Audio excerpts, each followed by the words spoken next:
talk our ICMR research projects and the DBT research projects, because we've got the CSIR grading and the permission. We have our own Believers Medical Journal. And once the COVID pandemic struck us, we were fortunate, we were happy to be able to be part of the government initiatives to try and break the chain of COVID. I want to thank Dr. Suresh Kumar for the excellent initiative. It was his idea to have the best talks.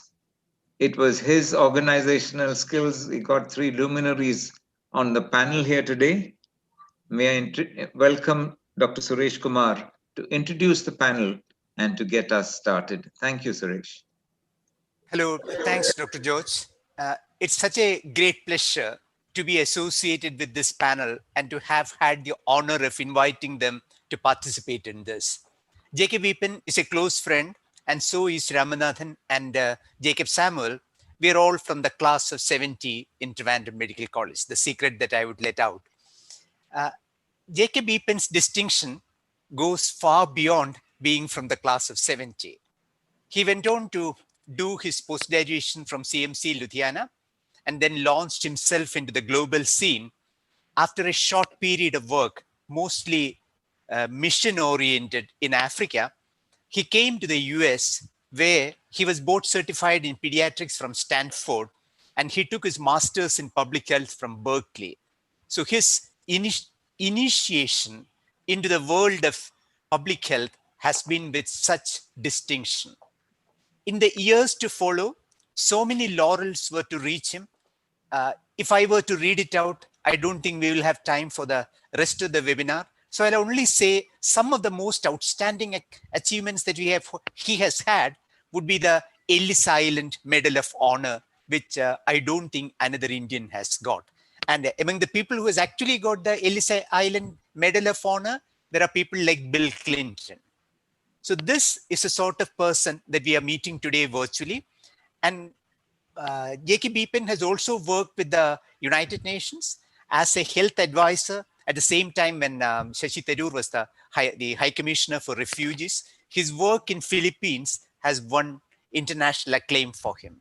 So here is a man who is a pediatrician, who is a public health expert, who is a social activist, and all with a missionary seal. And I've been privileged to be his friend over a 50-year period. Over to Jacob Eapen. Thank you so much, Suresh. 50 years ago when we walked into the Medical College campus of Trivandrum in 1970, I never expected 50 years later, 4 of our classmates would be sitting in different parts of the world and looking at each other and chatting. And this is what a virus can do. This is what a pandemic can do, and life changes. Whether we were prepared or not, this is what happens. And thank you so much, Suresh, for the introduction. Like you said, we have been friends, we have kept in touch, and all of us, it's nice to be together on this good morning here. Yeah. Eapen, you could start. All right. So what I'm about to say is, just a little bit on the general, on the public health aspect, and I think we wanted to touch on the American perspective of this pandemic, which is nothing much to brag about, but I'll just say what it is. The first half of 2020 saw the emergence of severe acute respiratory syndrome, coronavirus, or SARS-CoV-2. A novel coronavirus that in a matter of weeks became a global pandemic. It took only about 3 months from the time of first diagnosis in December in 2019 in a small, it's pretty big city, Wuhan, in China, for the virus to be diagnosed from Japan to Jamaica and from Sweden to Senegal. The world was caught napping and scrambled to keep up with a novel pathogen. Since then, this has infected about 60 million people with a mortality of about 1.4 million. The virus has taken about 260,000 lives in USA and over 134,000 lives in India.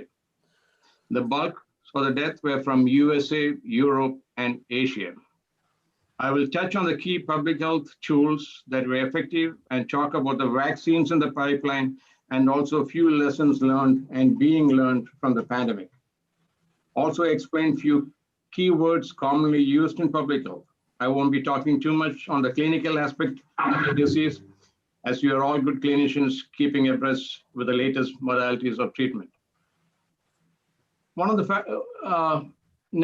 word or nomenclature that you would see in a pandemic is an R factor, which essentially it means effective reproduction number, a key measure of how fast the virus is spreading.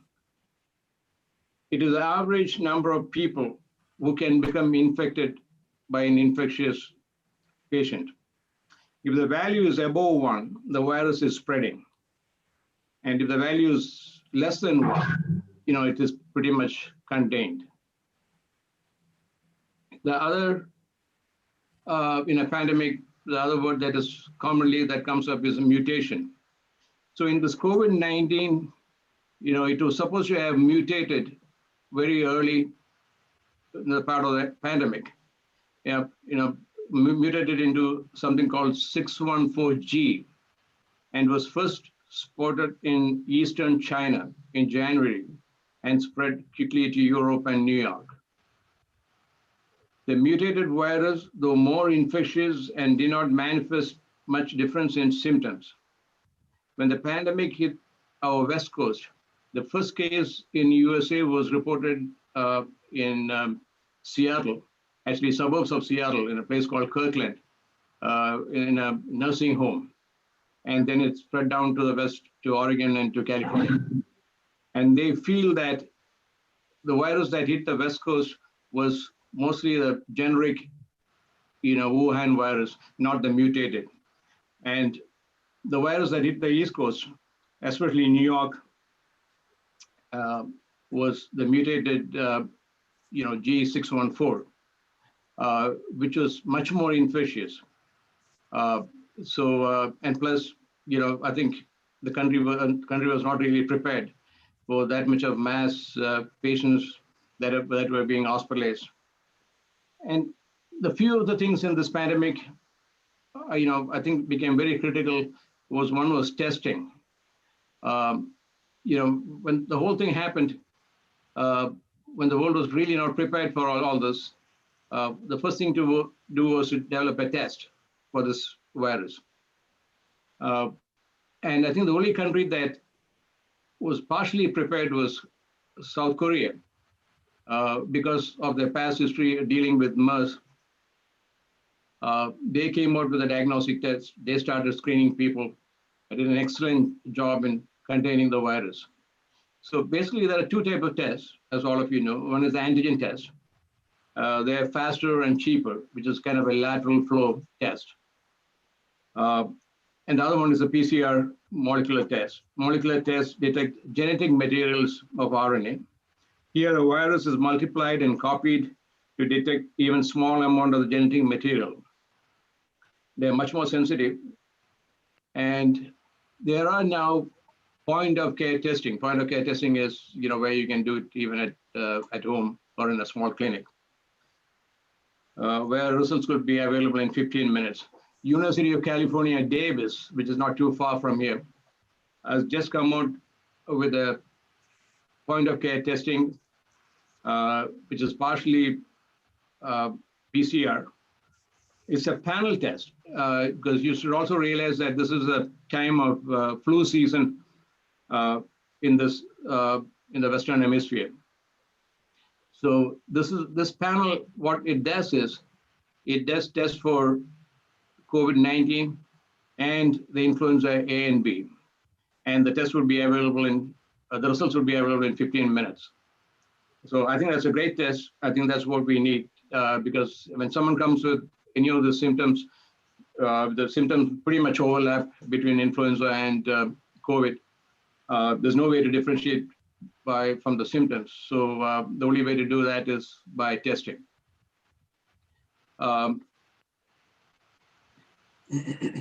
testing for COVID actually was a disaster, especially in this country.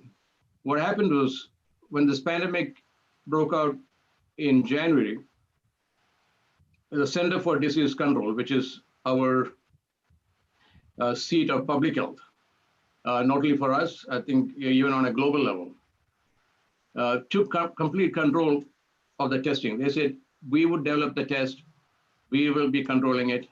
So for the first 1 month, every sample has to be sent to the CDC, which is based in Atlanta. And imagine, in America being such a large country, and if all the specimens had to be shipped to one place, this was taking time. We were not getting good responses. And then finally they said, we will decentralize it, but still we will control it. And they started sending out some of the tests to public health in different states. We've got about 50 states here. So that was done on a partial decentralization basis. But then what happened was they had a lot of issues with this test kits. Some of the reagents were not working, and so everything was recalled.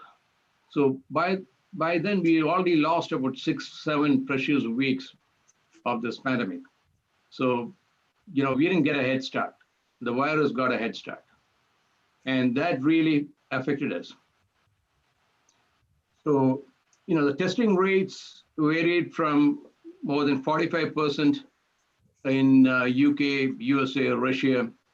I'm talking about the current status, and Belgium, and to less than about 2% in some of the other countries like Mexico, Indonesia, Bangladesh. They do very, very little testing. About 150 or 180 million tests have already been performed in the USA, and about 130 million in India, which is not a bad number at all. The testing rate in the USA is currently running at about 56%. About 56% of the population have been tested.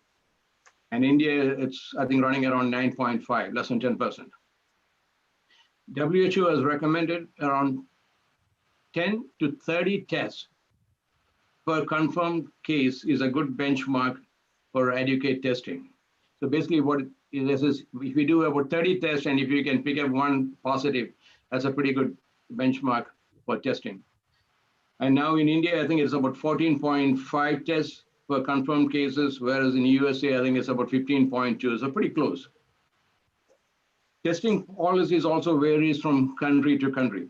UK, USA all have pretty much an open testing policy where anyone can drive up and get it tested.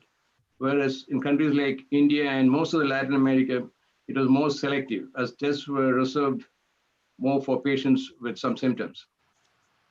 Contact tracing also varied because in America, contact tracing is limited, but in India, it was more comprehensive testing.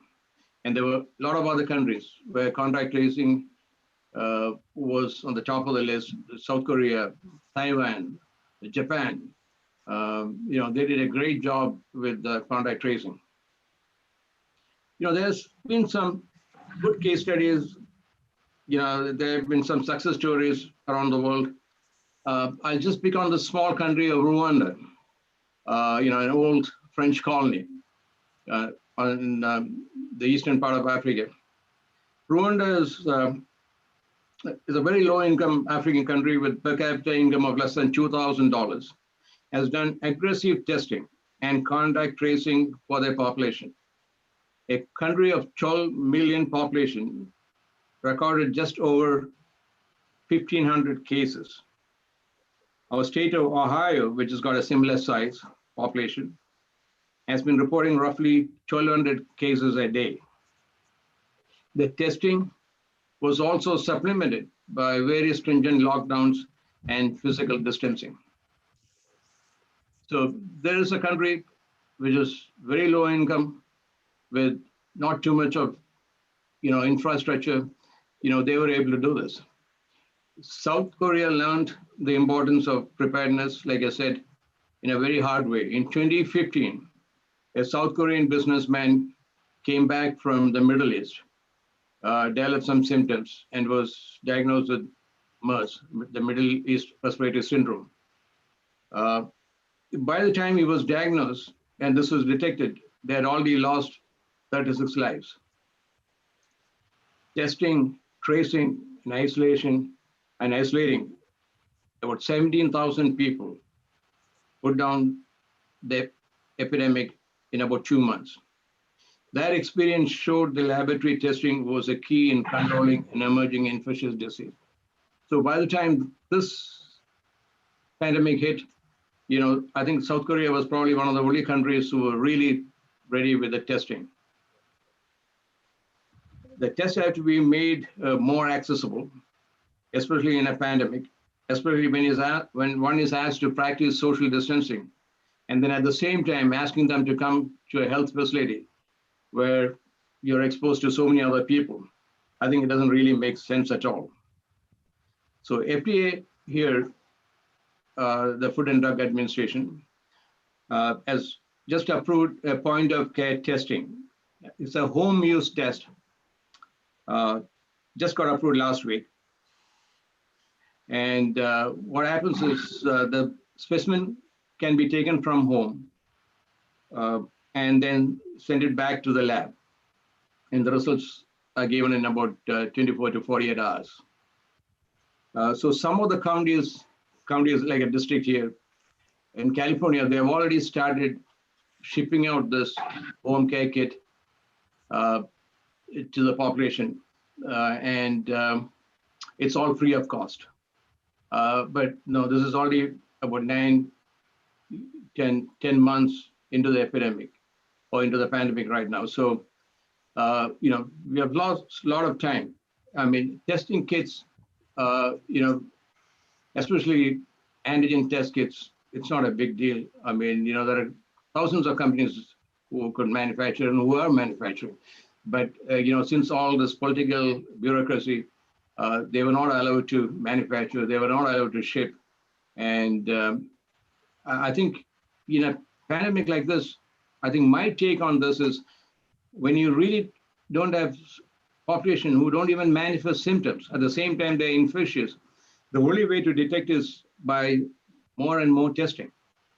And if you got a point of care testing, I mean, if there's a test that you can do from saliva and doesn't cost much, I would do is recommend testing every day or every other day, depending on what your profession is. If you're a mailman or if you're in the front line of this thing, or if you're working in a bank, I think every day or every other day testing wouldn't hurt. That's the only way to pick up an infection, isolate population to minimize the spread of the pandemic. The other number that I just want to touch upon is the unfortunate numbers of death rate. The numbers for this, or even the numbers for the pandemic, is what the country gives you. And a lot of numbers have to be taken with some suspicion. Question of reliable data always is an issue. Italy, I think after Italy, I think it was UK and then USA had the highest death rate in this pandemic, and which was about 750 deaths per million people. Although the total death rate of a case-specific fatality was kind of lower in India, but there were certain cohorts that had a very high number. India had higher death rate among younger cohorts. The rate among 40 to 50 years old was 9% in India, compared to about 2% in the USA. There may be a lot of factors that might have contributed to this. There may be a set of population who have got comorbidities at that age, much larger in that part of the world. Undetected diabetes, undetected hypertension, and air pollution may also be driving up the mortality. A study published showed that long-term exposure to air pollution can increase the mortality by about 15%. a study of confirmed cases. This is kind of very interesting. I just don't have too many details, but I got to dig into this. A study of confirmed cases in 2 Indian states showed that the deaths among people over 85 were lower than in USA. Nobody knows, perhaps because it could be a survival bias, which is life expectancy is definitely lower in India than in USA. So people who lived more than 75 years in the first place are likely to have better health, better genes, and probably better socioeconomic status. That could be, one of the reasons. Nobody knows. And I think the next, probably I should just go into the vaccines, which all of us are waiting. The whole world is waiting. Researchers have done some tremendous job with the development of these vaccines. And me as a public health physician would say that, vaccine is definitely one of the miracle public health innovations that the world has had. In 1873, when Louis Pasteur came out with the smallpox vaccine, and since then, so many lives have been saved with vaccine preventable illnesses.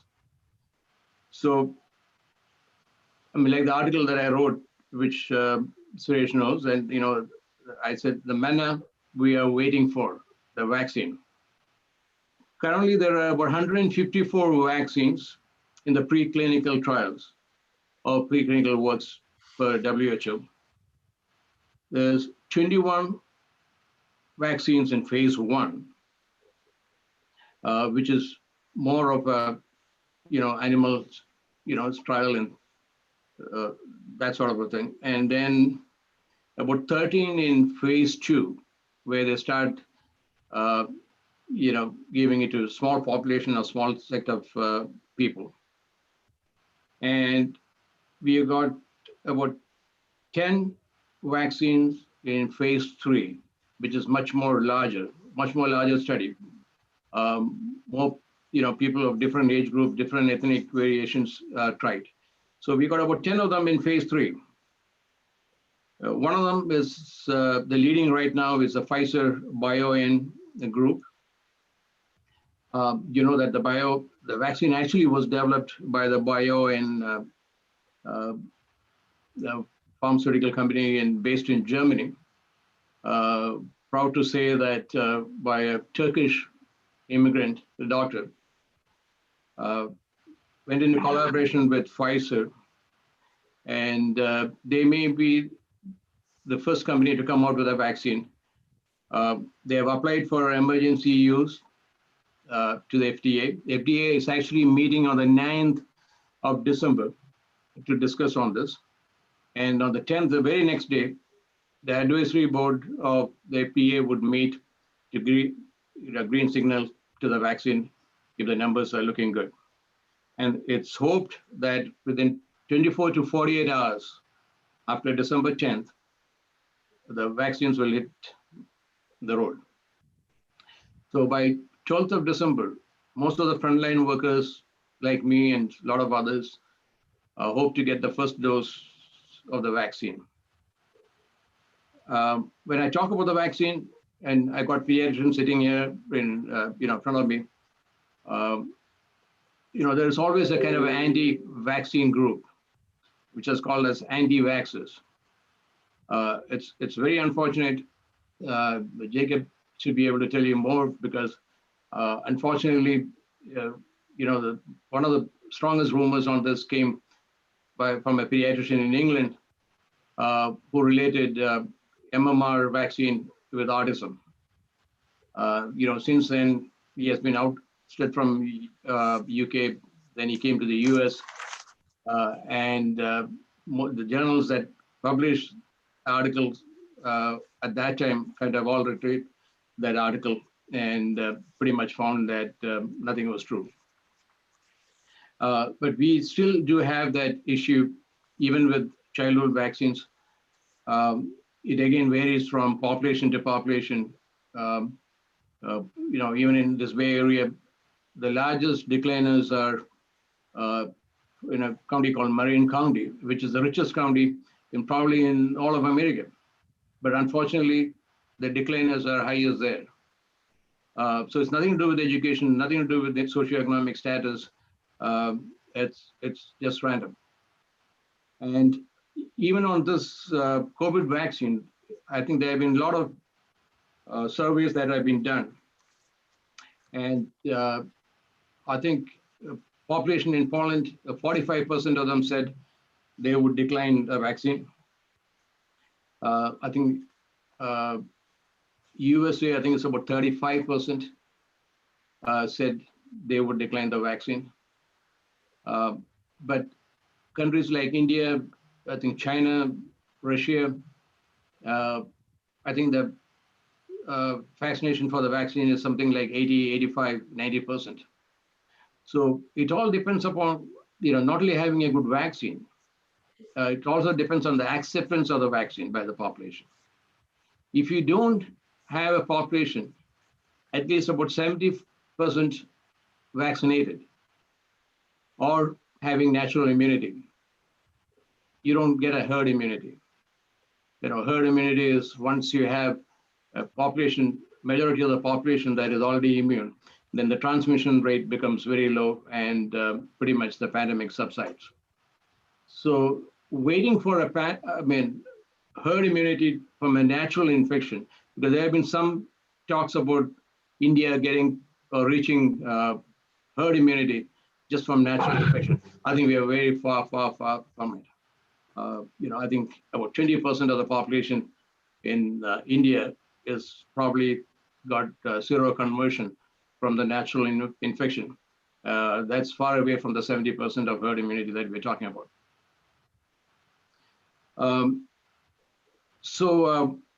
Once the vaccines are available, the other thing is, how do countries get an access to this?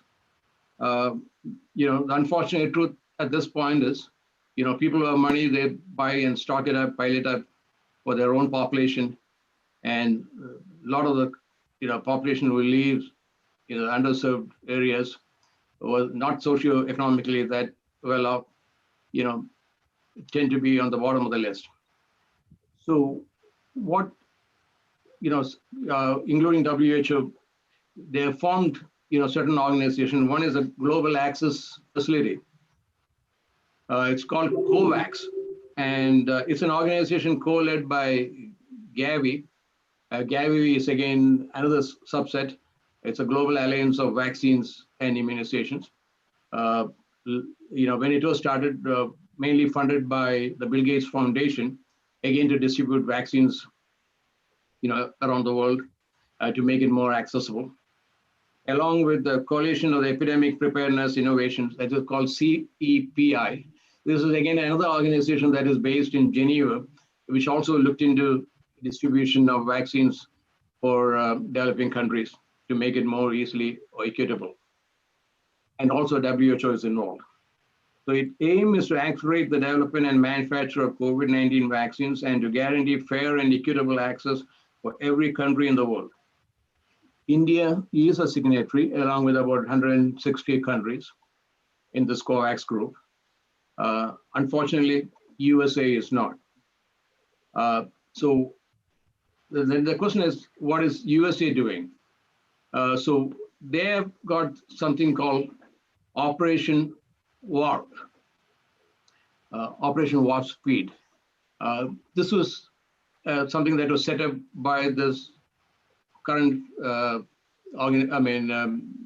leadership.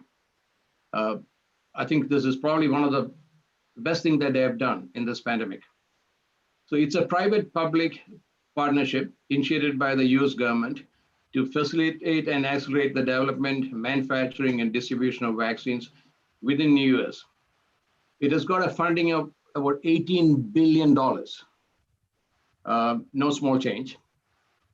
And they have invested very heavily on, some of these manufacturers. They put their money on, some of those companies. $1 billion was invested into Johnson & Johnson. The Johnson & Johnson vaccine that's in phase 3 clinical trial is a single dose vaccine. I think that's one of the biggest advantages of this Johnson & Johnson vaccine, which is still only in clinical trial phase 3. One of the centers is in my neighborhood. Stanford University is conducting the study, the phase 3 clinical trial for Johnson & Johnson. The other advantage of this vaccine is there's no temperature control on this.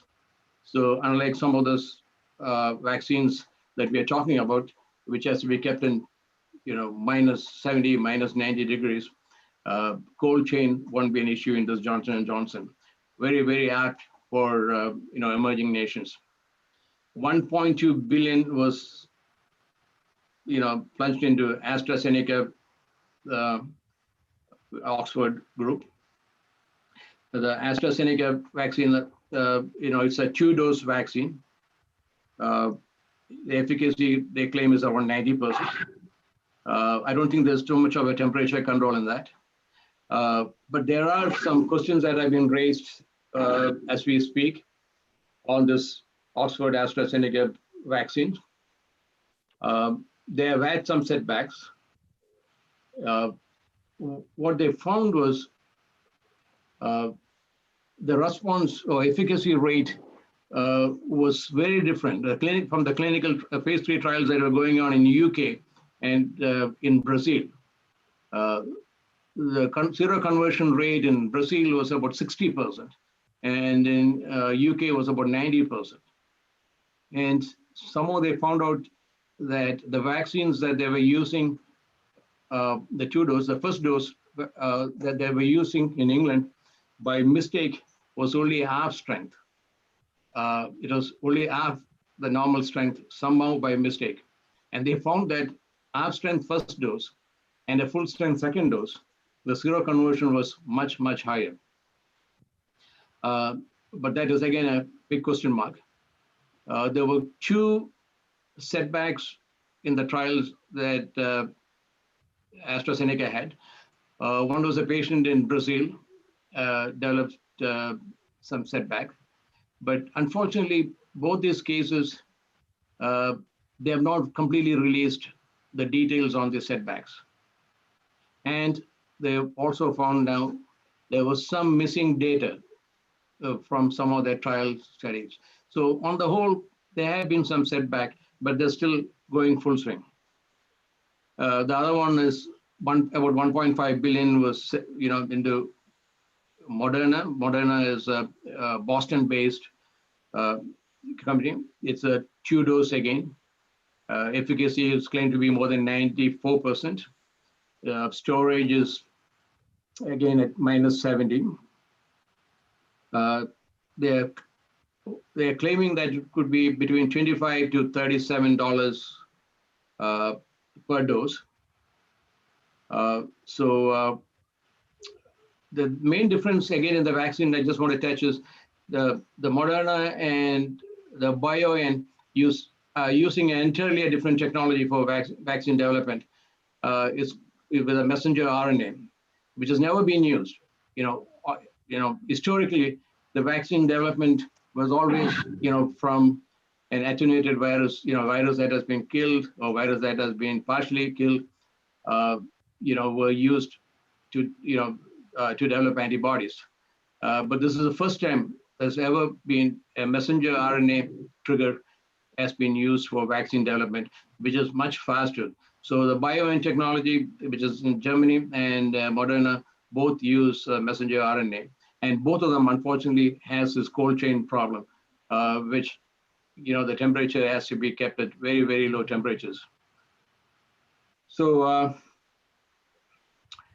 the Pfizer, like I said, has got the same, and they're hoping their vaccine would cost about $20 per dose. But again, like I said, you need 2 doses. Anytime, as pediatricians, we know that as the number of doses increases, the uptake also decreases. Because, we just get probably an opportunity to vaccinate, and you just do it. And if you can be done with it, then all the more better. But then if they have to come back and get a second dose or a third dose, definitely the rate drops. I should definitely touch on the Indian vaccine development. Bharat Bio, which is based in Hyderabad, started by Dr. Krishna Ella. Krishna Ella was actually educated in the US, came from Tamil Nadu, did a master's in Hawaii and got his PhD from University of Wisconsin-Madison, and went back and set up this. They're in phase 3 trials.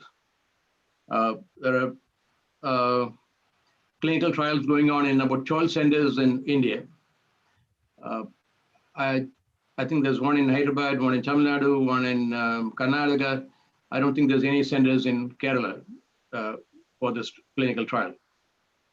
The good thing about this is it'll be very cost effective.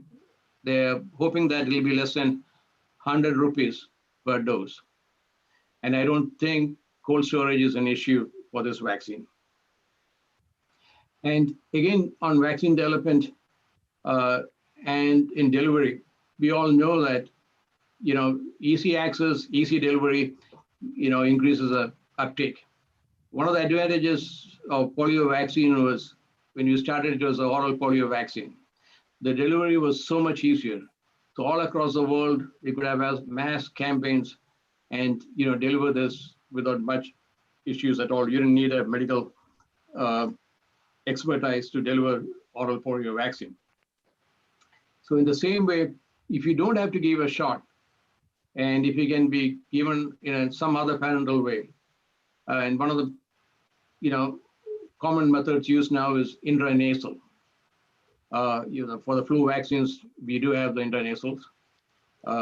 So Bharat Bio is in collaboration with St. Louis University, Washington, in St. Louis, is developing a nasal spray vaccine for COVID. There's another university in China, which is also doing some, I think, phase 2 trials with a nasal spray vaccine. So I think if those kind of vaccines are deliverable, I think it'll be a great success. And great in distribution, great in usage. It'll be one of the best ways to, put down this pandemic. Because cold chain is always an issue for vaccine delivery. And as we had already seen that with the oral polio vaccines, which had to be kept in sub-zero temperatures. Recently, I was reading a report that the International Air Transport Association estimates that in 2019, just 1 year, last year, $34 billion worth of vaccines were wasted because they were subjected to unsafe temperatures, fluctuations while being shipped. That is a huge, huge number. And, most of the countries in the world cannot afford to do that. So, what are the, again, on this, the non-vaxxers or the lobby against the vaccine, I just want to mention one more case study because, how just a little bit of reluctance from one set of population around the world, can have the pandemic going again full swing.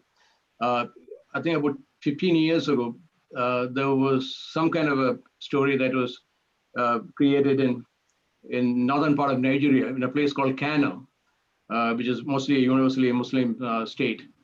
That most of the oral polio vaccines that was to sterilize some set of population or some religious group, and so that kind of spread. And Nigeria had done a great job with polio. They didn't really have any active cases. And when this rumor started, and when people started refusing polio vaccinations, they started having a endemicity there. And pretty soon, it was during the time of Hajj. People were traveling to Hajj, and it spread to Mecca. From there, it went up to Indonesia. So in a span of about 3 weeks, there you had polio spreading around the world again. So it's very, very unfortunate when you have these kind of lobbyists working against something that is really preventable. So in short, I just want to say in my this thing, what are the lessons learned in all this? One, the world, like I said, was not really prepared for this pandemic. Second, I would say it was a very slow response in many countries, including World Health Organization. I think WHO definitely didn't do a great job in this. I think the pandemicity should have been declared much earlier than this. The Wuhan investigation should have been more transparent and should have started much earlier to find out that this is a virus that could go all across the globe. And unfortunately, the political maneuvering of the pandemic for political gains didn't help at all. It helped the virus. It didn't help the people. USA is a typical example. Brazil and UK also to an extent. There was all this question of wearing masks, no mask, social distancing, no social distancing, and it was all kind of a mixed message that was going out to the people. It was very, very unfortunate. And even today, as we speak, today we are all celebrating the great holiday of Thanksgiving in this country. The current outgoing regime has pretty much said, the president has announced that people should gather, people should get to their family, should get into churches and pray, which is very, very unfortunate. At the same time, the new coming in president has said people should isolate, people should stay home, people should practice distancing. He is not having his son coming home. In the same way, our daughter is in Seattle, just about an hour's flight from here. They're not coming here. We told them not to come. They don't want to come here. So, we're all doing our part. But it's very, very unfortunate when, mixed messages are being sent by political leaders. And other thing that I would really say is we got to learn to listen to scientists and start believing in science. And that is unfortunately one of the factors that didn't work in this pandemic. There were a lot of global leaders who just didn't believe in science. Very, very unfortunate. And the other drawback was there was really not much of a public trust in all this. There were a lot of gray areas, there were a lot of mixed messages, and unless you have a public who can trust what you're saying, the pandemic is going to go in double the speed. So in fact, there's an article, who is running faster, the virus or the vaccine? So unfortunately, in many countries, the virus is running much faster. The other thing that I would say on a global level is we should definitely have more transparent, collaborative effort between countries. And I think definitely there was a breakdown in that, again, because of political reasons. The USA pulled out of global, healthcare organization of World Health Organization, which is very, very, very unfortunate for, especially people like me who believe in public health and global health.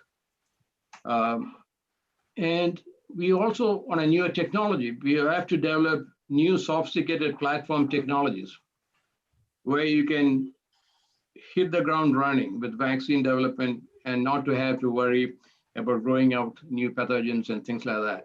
So technology is there. I mean, with all this artificial intelligence, and I think, we could be, ahead of the game.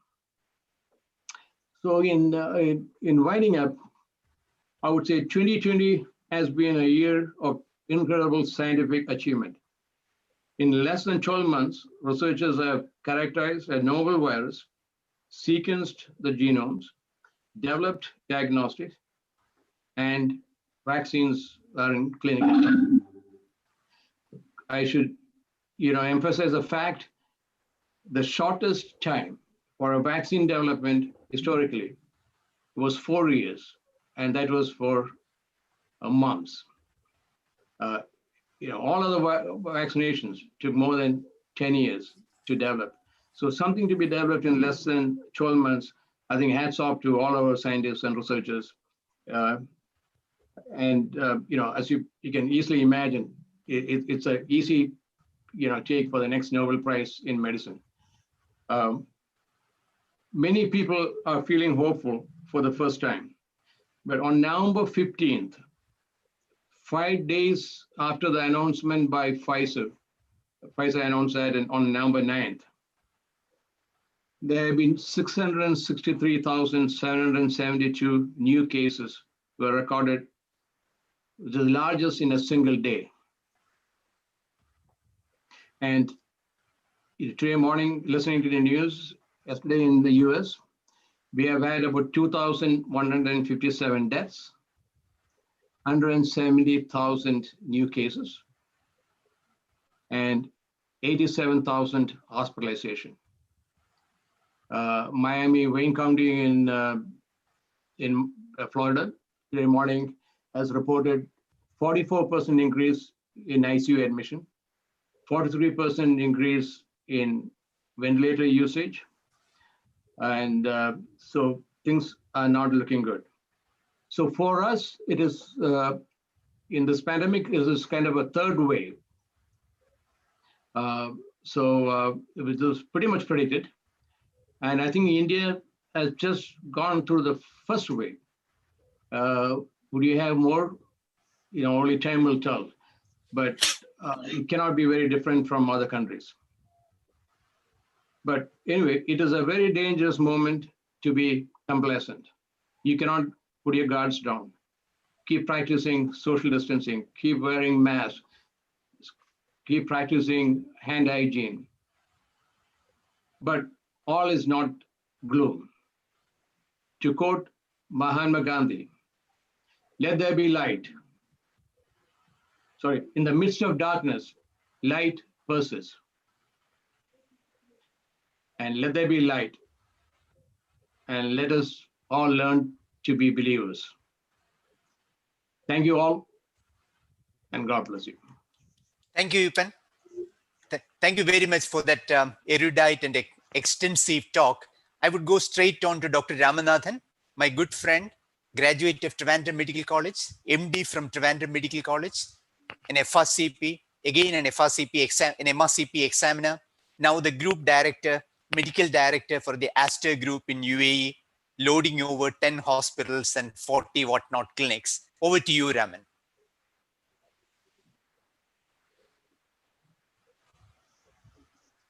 Can you hear me? Yes. Okay. Anytime you can't hear me, so just raise your hand, because I don't have that much of Wi-Fi strength here. Thank you very much for that very kind introduction and for the invitation to this webinar. Thank you very much, Dr. George Chandy, for inviting me. And thank you very much for Jacob, both Jacobs. It's really an honor to be with all of you. Suresh is not only my friend, I stole a lot of notes from him during the MBBS days because he was one of the brightest in our class. So there you go. Now, when Suresh asked me to speak about COVID, I have given speeches about COVID, but then I thought it all depends upon which time you speak about COVID. If you had asked the same thing 6 months ago, I would have spoken about the challenges that we had in dealing with COVID in our organization. If you asked me 3 months ago, I would have said more about the declining numbers. Now, if you ask me now, I want to look back to the human side of the COVID and give you a brief idea about what our doctors, nurses, and support staff went through and what our patients went through. Now, in one hospital, we isolated about a floor for the COVID patients. Our doctors, nurses, and support staff obviously were very anxious to come in, but they came in with a lot of determination and courage, and hats off to them. Now, they came in, changed their clothes, wore the PPEs, and the PPEs of that level are the most incredibly difficult and uncomfortable things to wear at that time. The more important thing is that on an 8-hour to 12-hour shift, they probably are not even able to take a drink of water, because then they have to, in the ward, lift off their masks and the hoods and all the rest of it, forget about lunch. So it is under these circumstances that these people worked.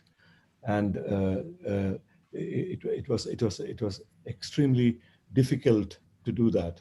Now, when they were seeing a patient, they were not sure they were going to see the same patient 8 hours later, because he might end up in the ICU, or he might have gone to the other world.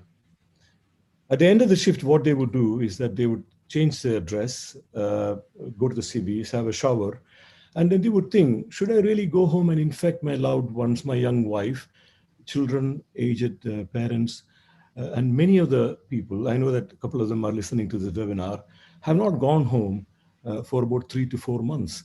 They actually stayed in hotels. I'm not a person in favor of social media, but that's the first time I really appreciated the social media, because that kept the family connected. Hats off to our doctors, nurses, and support staff. I could not have done it. I'm a pediatrician, I stayed away. Coming to the patients, at that time, the name COVID meant a death sentence or near death. And I do not think that there was another instance, apart from a war situation, where people felt so close to death or to near-death experience. All what I'm going to say has come from debrief of doctors as well as patients. Now, the patients who were admitted knew their diagnosis. They were compos mentis. They were fully conscious. They knew that they had COVID. They had no idea the chance of survival. They were depressed, first of all, with the diagnosis, because it's a depressive diagnosis. You do not know the outcome. They were depressed with the fact that there were no visitors. We did not allow any visitors. So they were away from their loved ones. There is absolutely no way anyone could have visited. The visitors or their relatives were grieving at home. They were worried at home, and these people were lying here. The disease is a heavy burden. On the top of that, there were no loved ones to hold their hands. Plus, they were visited by people who were completely shrouded, top to bottom, in the PPEs.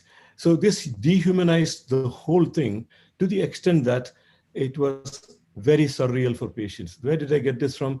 The patients came out and said, we did not even know who were treating us. It was a very funny experience. And more importantly, they were depressed from the virus itself, because it has been known to have some effect like that. Now, so what did we do? I'm not going to go into the treatment, prone position, and all the rest of it. Now, Cosmos bipinnatus is a flower. It's a flower that blooms all over the world. It's a Mexican flower. It's very easy to grow. It grows in bushes. It attracts lots of birds and bees and all kinds of insects. And it's an exuberant bloom.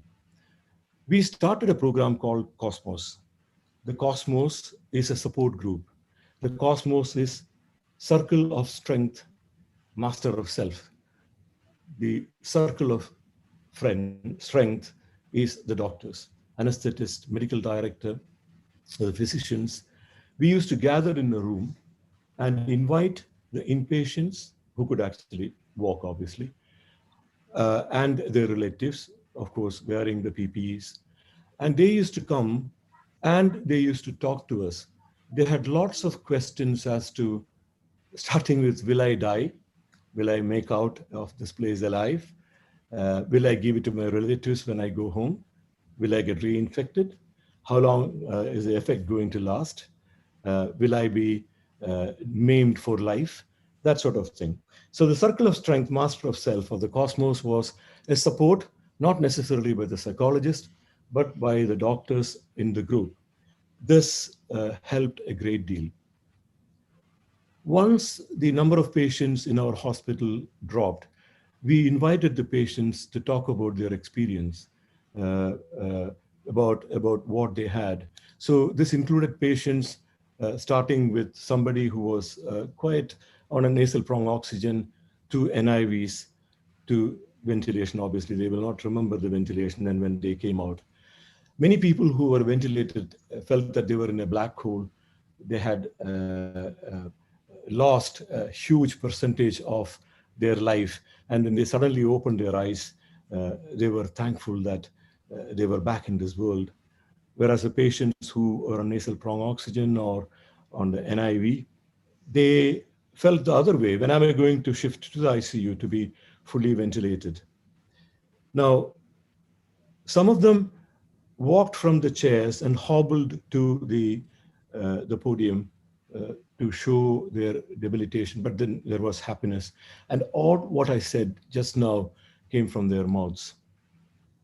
Now, they all suffered from different debilities left by the viruses. Some of their lungs were scarred. They could not walk without being breathless. Some of them were weak. Sleeplessness was a very commonly mentioned symptom. Depression, anxiety, a poor appetite, and forgetfulness, easy forgetfulness. They forget, they completely lose a segment of their life. I don't know how much of it is related to the virus or how much of it is related to the psychosomatic symptoms. I'm not sure. Now that we are a COVID-free hospital, what we have done is to start the post-COVID clinics. So we did the Cosmos at the time when the patients were still there in the hospital. After the patients had left, we did a debrief to understand what they felt so that we could be of help should there be a second wave. I hope not. And the post-COVID clinic to support the people who had been affected by this particular ailment. And the post-COVID clinic comprehensively addresses the known complications. Apparently, hypothyroidism is very common. It affects the heart muscle. Suresh will be able to talk more about that. And so we have created a package for people to come and test themselves in our clinics. Now, the reason I have put a small piece up is for anyone who is listening to realize what the doctors and nurses are going through, or were going through, or will go through, and also what we could do to support the patients during their illness and after their illness. I'm in awe of all the people who deal with the COVID. From the attenders to the person who pushes a wheelchair to the COVID ward, to the consultant who runs the ward. I stop here. I am very grateful to Suresh and others for giving me this opportunity to express myself. I'm very grateful to you. Thank you very much. Thank you, Dr. Ramnath. And that was a very different perspective that you see from within the hospital as a clinician and as an administrator. Now I would go straight away to Dr. Jacob Samuel, who will give us a British perspective of what is happening with COVID. And Dr. Jacob again is my classmate. He is a FRCP and an MRCP examiner, settled in UK for a very, very long time, even though he hails from the region very close to the Believers Hospital and has visited us more than once. Thank you, Suresh, for that nice introduction. And I'm also grateful for Dr. George Chandy and the Believers Hospital Education Department for organizing this meeting, an international meeting, in fact. Now, what I thought is, Jacob Eapen has given an overview of the COVID-19. He dwelled in detail into the vaccines and things like that. And Raman went to what they did and what they achieved in their own environment. I'll give you some background how the UK government or UK has dealt with COVID from the beginning of this pandemic. Now, the first time we had the case reported was 3 students who returned from Wuhan at the end of February, beginning of March. And they were university students. And as soon as they landed at the airport, they have been rounded up, they have been isolated. And people or the public thought probably they were contained. Unfortunately, like any other places, the initial reaction for the politicians are, you have to look after the economy, and let us wait and see what happens. And this was the time when there is a lot of holidaymakers were coming and going from Italy, Spain. I mean, UK population have been mostly favored Spain as their tourist destination. And they were all coming back and more or less around that time. And suddenly the numbers started creeping up. And we are seeing a lot of cases at the beginning of March. Initially, government was reluctant to introduce any lockdown.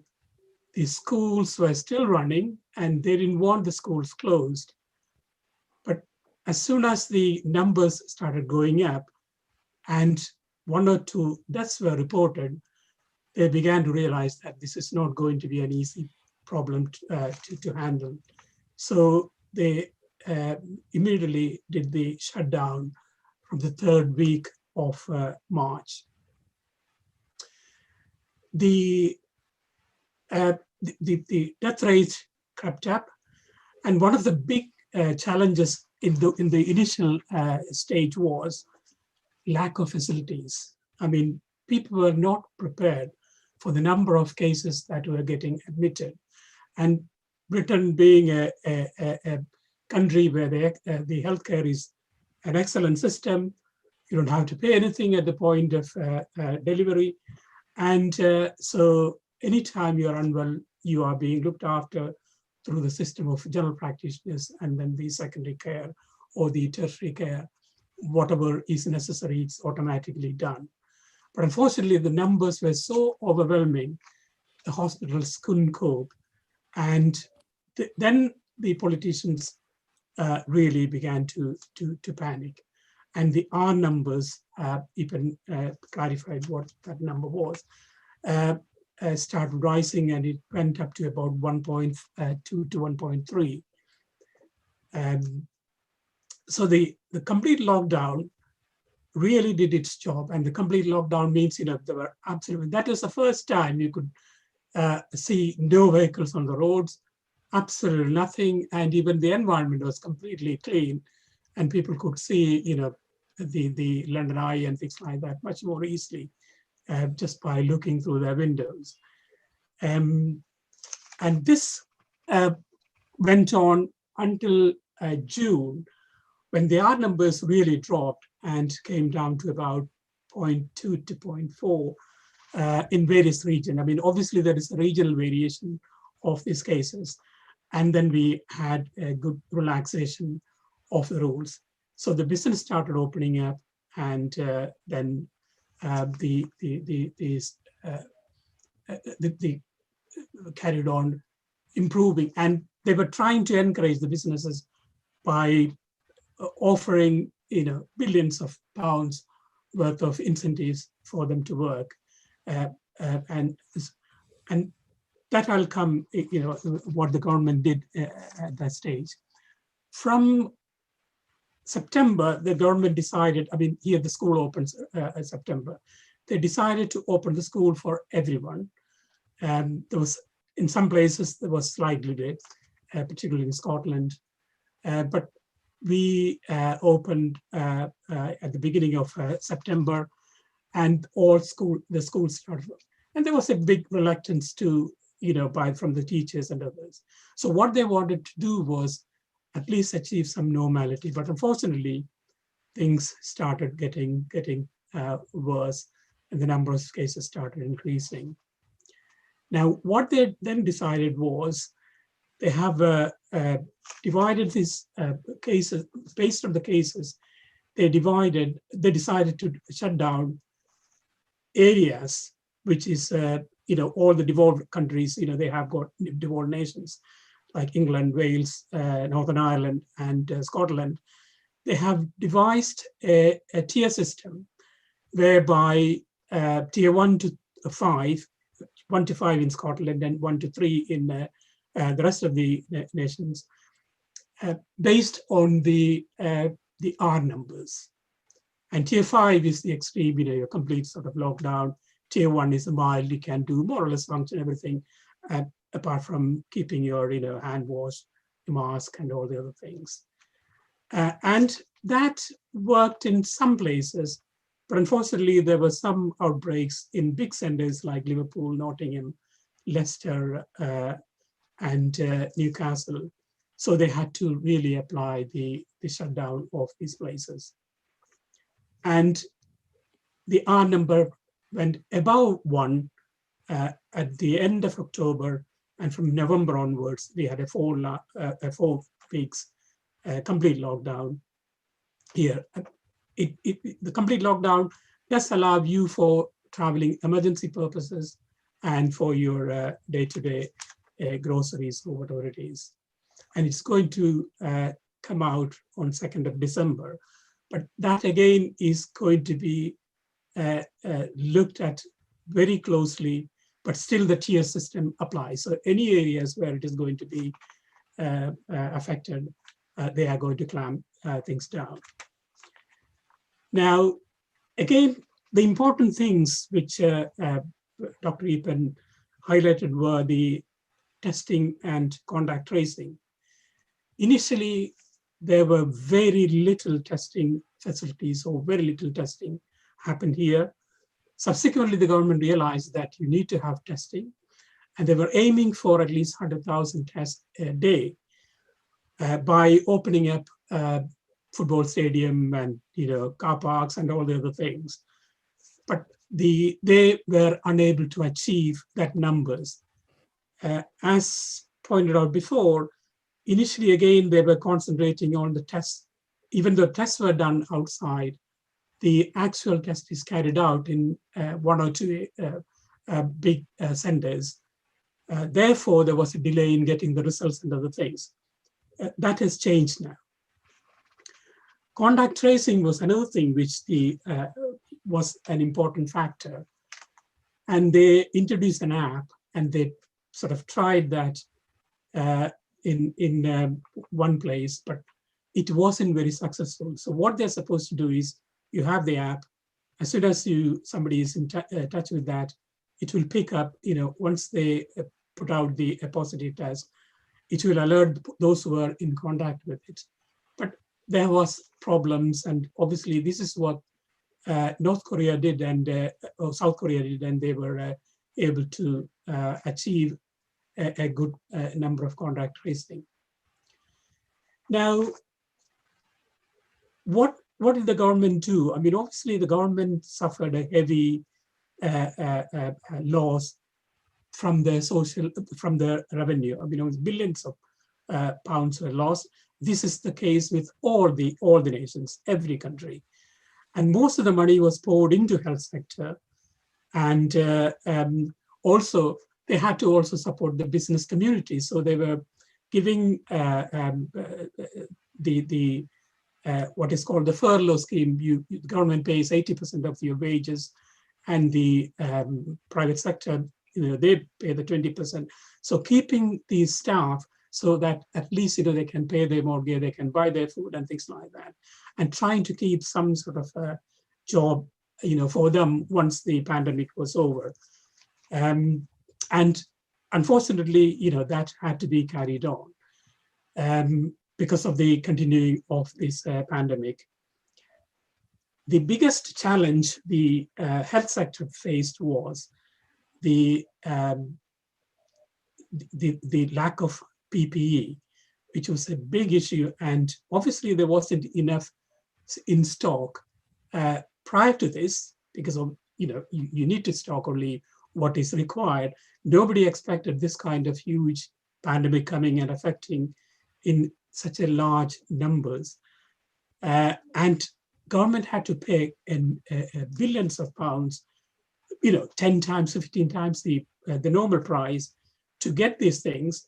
And unfortunately, there were always some unscrupulous people, businessmen, who imported substandard supplies, and these were sort of accumulated in the stores rather than able to use it. And this had a big consequence among the medical nursing staff, the paramedics, because they were literally using the same sort of equipment for the whole day. And Dr. Raman mentioned about coffee and other things, but here, if you don't change, if you don't even glasses, they have to just keep on using it.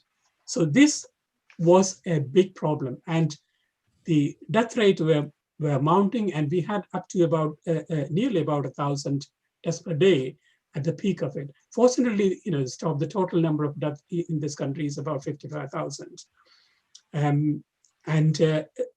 Now, recently in this current shutdown, it was about 500 under 700, which is reported, but it is sort of plateauing, and hopefully that will come down. The testing kits, it is now much more available, and they are getting more tests done, and the government is trying to organize what is called Moonshot mass testing, particularly in areas where it is going to be a big concentration of cases, like Liverpool and Newcastle and places like that. And what they are doing is they are actually sending volunteers to test everyone of that particular area. I mean, you can't apply to nationally. So that is going to be something which is happening now. Now, the death rate, I mean, it was really shocking, and unfortunately, a number of doctors died, and most of them were sort of Asian, Indian, Afro-Caribbean origin. And I lost one of my colleagues, and probably you all know one of our senior doctors, senior graduates from Trivandrum Medical College, Dr. Amirudin. He also passed away, succumbed to COVID, and there are many others, whom I don't want to mention. And this, happened to nurses, and these were all healthy people. I mean, my colleague who died was only 55, and he's one of the strongest guys. I could think I've never seen him having any illness or anything. That is how unfortunately this illness affect, and nobody knew what is going on, and we didn't have the facility to manage at the initial stage. At the moment, obviously we are much more wiser, we know more about it, and managing very well. So what was the impact of COVID to various people? One of the things which is important to mention is a huge impact on the GPs and the hospital services. GPs, obviously, in here are the primary care workers, and they could not cope. I mean, there is already a shortage of doctors in the UK, as also I gather in the other Western countries as well. But they were inundated with cases which they couldn't look after. So obviously, there has to be use the modern version of all these, facilities, what is available, and media and things like, the teleconference and teleconsultation and all these things came up, and that's how they started managing it. There is hardly any face-to-face contact these days. Most of them are done through the either telephonic consultation, or if you have, people are encouraging people, any patients who have got other conditions to contact them, and they will see them with all the precautions taken. Now, who else got affected by this pandemic very badly? Cancer patients and other long-term condition patients are the one. Here, as soon as you diagnose your suspect of cancer, you have to be seen and looked at, and at least some management should happen within 2 weeks of the initial consultation. And those patients who are already a cancer patient or already under something, they have to have regular reviews and treatment, which unfortunately didn't happen. And a number of them, we can see in the TV news from various centers, particularly the cancer centers, what people are missing and how it has affected them. Now, the one of the other problem is the employment and psychosocial impact on this of this pandemic. A lot of people lost their job, a lot of them. People who are in the public sector are probably the one who are still employed, you can say, but many of the private sector people have lost their job. In spite of the government support, the furlough scheme and other things, there is an immense number of psychological problem, especially domestic violence, domestic abuse has increased during this pandemic. And previously, what used to happen is, people are away, so they are not in the house. But now, the abuser and the abused and all the other children, and particularly the children.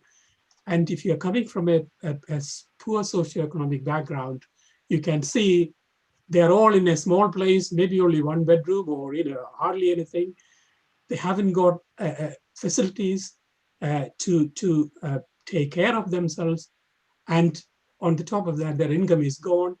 And that was a recipe for disaster. So unfortunately, that has a big psychological impact. And even though support service is there, still it is a huge problem. Schooling, obviously, the government is trying to keep the school children up in the, studying. Particularly the people who are affected is from the lower socioeconomic group. And one of the important things which probably people don't realize is, even though this is a wealthy country, a number of school children depends on school meals. And you may have heard even some of the football players are in the forefront of encouraging the government to provide free school meal during the pandemic at home. And that's happening. The government has taken an initiative to do that. So, and also there has been a lot of child abuse, in these sort of situations that happens. And quite a number of things have been going on in this pandemic situation. Now, the most people who suffered, the people who suffered mostly are the elderly. And here, when you are an elderly person, most of them will end up in a home. And unfortunately, most of the homes work under a private health sector. And there has been very little support from the government for them to begin with. So what has happened was there was hardly any testing, hardly any PPEs, and these people are looking after very frail and elderly people. And some of these patients were, even though they were okay in the isolated in the care homes, once they were sick, they were sent to the hospital where they were mingling with the COVID patients.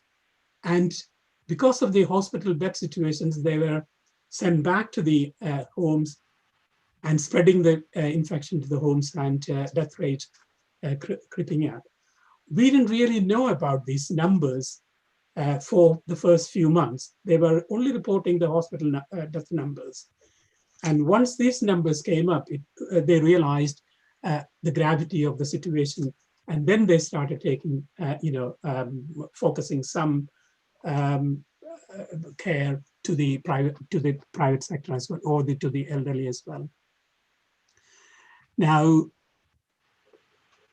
at the moment, one of the things, what teaches, Kerala was a typical model for this pandemic. And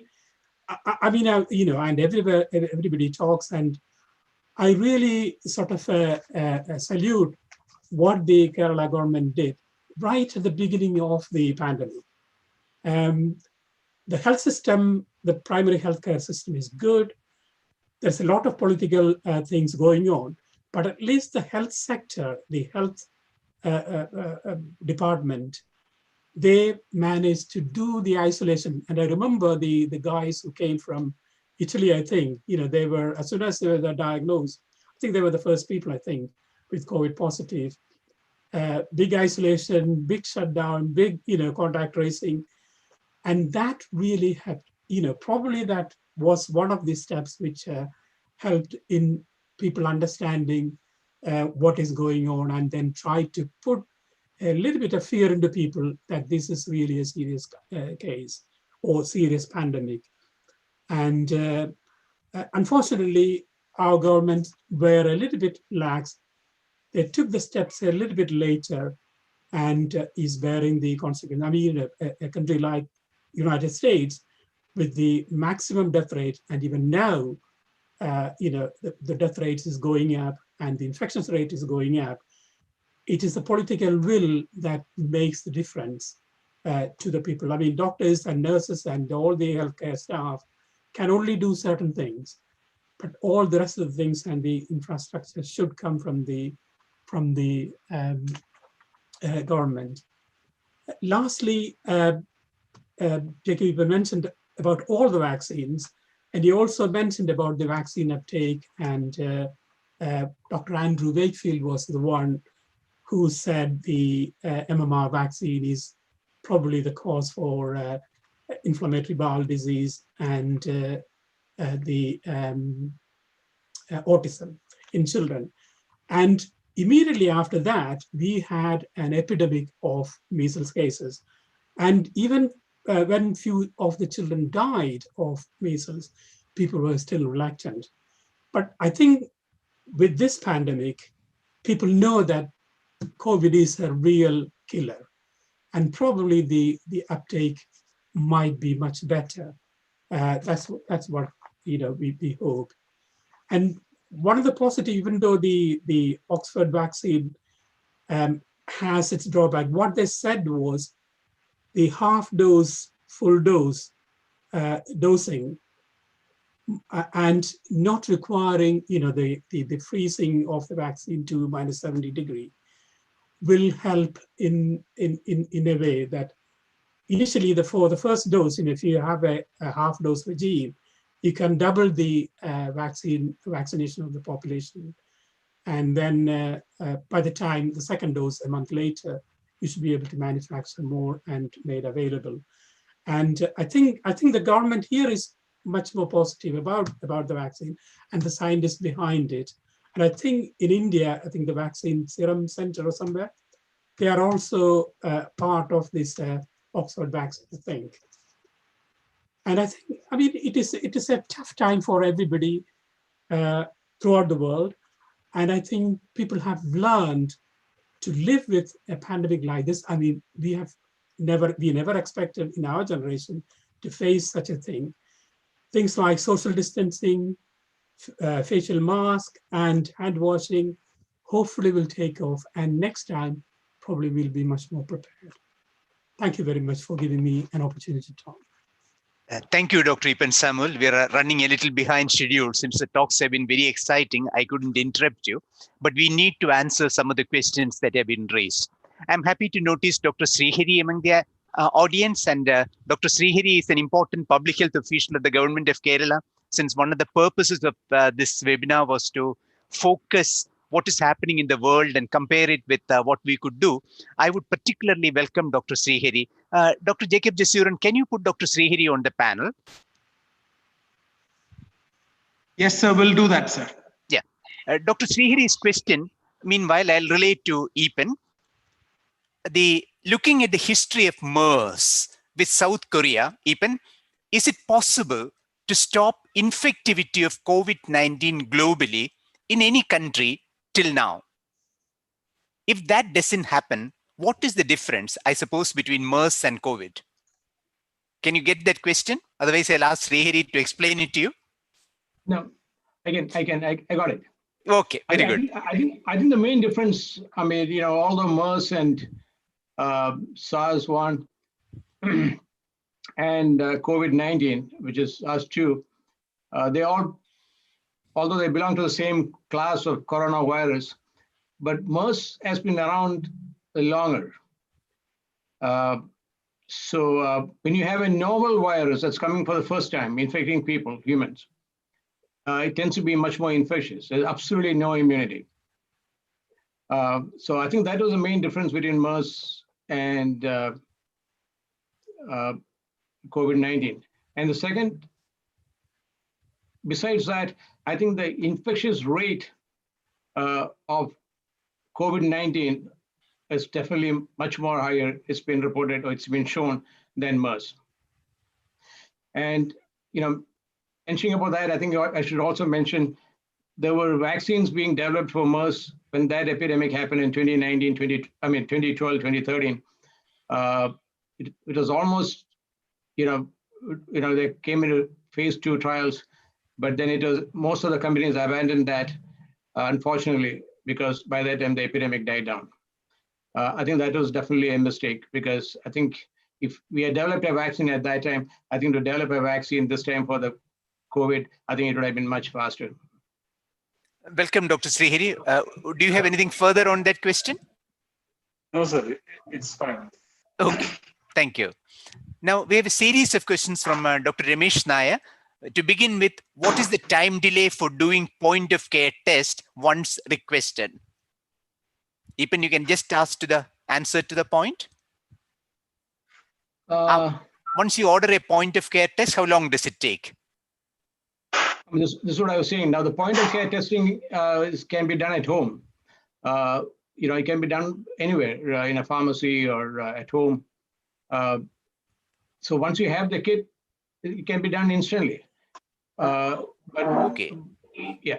And unfortunately, the point-of-care kits that have been approved by FDA now, it has to be sent back to the lab. But pretty soon, I think we'll have something like a kind of a spot test, like a pregnancy test, where you don't even have to send it back to the lab. There are some labs that have already made that, but not still FDA approved. Okay. Another question is, have you seen COVID and influenza at the same time? Is it reported? Do you know in what percentage it happens? Oh, yes. I mean, it's been reported. Many cases have been reported. Okay. With this thing. And I don't have exact numbers on it, but, because the flu season is still just, we are in the middle of the flu season. So I don't think any of the reporting will come until we, get over with the flu season. But yes, the coexistence of influenza and COVID-19, yes, it's been reported. Another question is, how do you vaccinate children below 12 years? Is it a long-run vaccination? Some sort of strategy which is separate for this group? See, the problem is when the clinical trials are done in any of these things, the lowest age group is mostly 12 and above. So then there's always a question, what about kids less than 12? So we don't have an established policy as of now. No, the FDA is just, as we speak right now, in the next meeting, they're including children in the clinical trials. Okay. But having said that, I think even without a clinical trial for children, I think the once vaccines are rolled out, I think we'll definitely start vaccinating children. Okay. The other thing is, obviously, very little, few children are infected with this COVID virus. So at the moment, the focus is on the adults, elderly and population. Another question is general. Above the age of 50, do you know how many people in the US would be taking a flu shot every year? It again depends, it varies from state to state. I can pretty much say in the state of California, where I am from, the uptake is, I would say, between 60 to 70%. But again, depending on, the healthcare institutions, like any hospitals, any clinics, it's 100%. It's universal vaccination. If you don't take vaccination, you just cannot report to work. So would we reach a state when COVID will also be 2 shots in a year for the next several years of our lifetime? It all depends on the, waning of the antibody titer. It's still too early to say. There have been some studies that was started about 8 months ago. And some of the studies have shown that the antibody waning is there after about 6 months. So if that's the case, who knows? A booster dose every 6 months. And there's a question with regard to the Swedish experience. How did they manage without lockdown with a number of infected people far less than in UK, at least initially? I think this changed later. Would Jacob Samuel answer that? I don't think. They what they did was they didn't close down any schools. They were working, effective, normally working, and whether they were strictly following, the face mask and hand washing and social distancing much more. But what they have found is their cases are now increasing as well. Yes. So they might be becoming more, sort of stricter now. But they initially, I think probably, they had somehow they managed to escape from the initial big pandemic. Yes. Can I answer on that also? Yeah, please, yeah, sure. If you don't mind me pitching in. Yes, you're right. They took a very liberal attitude. There was no masking. There was no social distancing at the beginning. But I think they're paying for it right now. The number of cases, new cases have shot up tremendously. In fact, I think that is one of the Scandinavian countries that is really worstly affected right now. So we are not speaking of a Swedish model.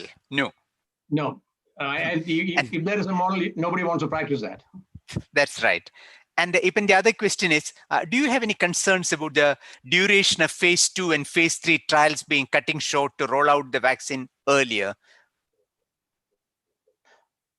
When you want to have a vaccine to be released, sooner, when there is a midst of a pandemic.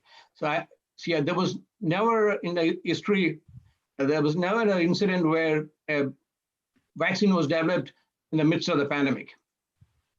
So nobody has got an experience on that. So, but when people are dying left and right, me as a public health physician or advocate, I think I wouldn't have any hesitancy in speeding up the clinical trials. As long as the data is open, is transparent, and all the side effects are also transparent. Okay. I think this is the only condition where almost all the scientists are sort of united in finding a solution, isn't it? Yes. And that's the key thing. They're exchanging of the information and knowledge is happening here. So that's probably one of the reasons. And thank you. And I'm afraid all good things eventually come to an end. I've already overshot the time given to me by 30 minutes, but it was such a nice discussion that there was no way we could cut it short. Can I request Dr. George Chandy to conclude the webinar? Thank you so much for the perspectives from 3 very different areas, and it warmed our hearts to know that some of the things that we did were okay, particularly what Dr. Raman said, how we reached out through our tabs. We struggled with the same problem that we could not reach out to the patients. So we gave them tabs so that we could speak to those who were on treatment. We reached out to the ones who were in quarantine. And fortunately, ICMR allowed us to have our own testing facilities here, which helped us immensely. So to Dr. Jacob Eapen, Dr. Raman and Dr. Jacob Samuel, and most importantly to Dr. Suresh Kumar for organizing such a wonderful webinar. Thank you so much. We look forward to hearing from you all again, but what you've taught us, lots of them are gems, and we will take it along our journey as we go, and hope that we will meet again sometime soon. Thank you very, very much on behalf of the Believers Church Medical College Hospital. Thank you. Wish you a happy Thanksgiving Day, Eapen, and to others, good night. Thank you. Good night. Good night. Thank you very much. See you. Bye, Raman. Bye-bye. Bye, Eapen. Jacob, Raman. Suresh, take care. All right. God bless. Such a pleasure. Bye-bye. Yeah. Thank you.